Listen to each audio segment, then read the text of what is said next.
বন্ধুরা উনি আনারস কাটতে চলে এলো। তো হ্যাঁ, আনারসটা কাটলো বন্ধুরা, মাথাটা। এইবারে কিভাবে কাটবে খালি দেখে নাও বন্ধুরা।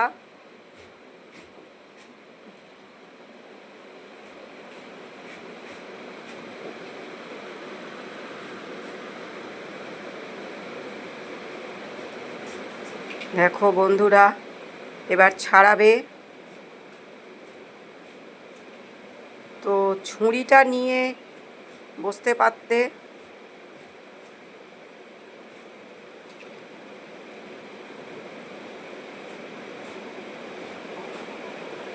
ভালোই ছাড়িয়ে নিচ্ছে বন্ধুরা, একটু মোটা করে ছাড়াতে হয়, না হলে কিন্তু এর যদি খোলসটা রয়ে যায় না, সেটাই কিন্তু গাল চুলকাবে। বন্ধুরা ভিডিওটা দেখ